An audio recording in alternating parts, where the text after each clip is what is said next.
Nyota ya Cristiano ilianza kung'aa mwaka 2003 alipohamia Manchester United akiwa na umri wa miaka 18. Ndipo dunia ilianza kumtambua kutokana na kasi yake, dribbling na uwezo wa kipekee uwanjani.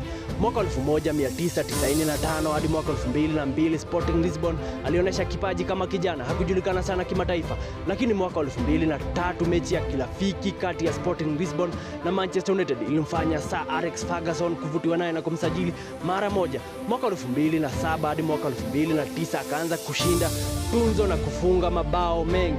Mwaka 2008 akashinda Ballon d'Or ya kwanza. Kwa kifupi, mwaka 2003 ndipo akaanza kung'aa kwa dunia nzima.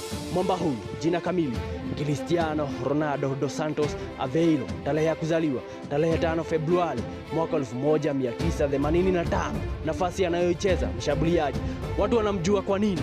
Ana uwezo mkubwa wa kufunga mabao, kushinda tuzo la Ballon d'Or mara 5, kuchezea vilabu vikubwa kama vile Manchester United, Real Madrid, Juventus, kushinda UEFA Champions League mara 5.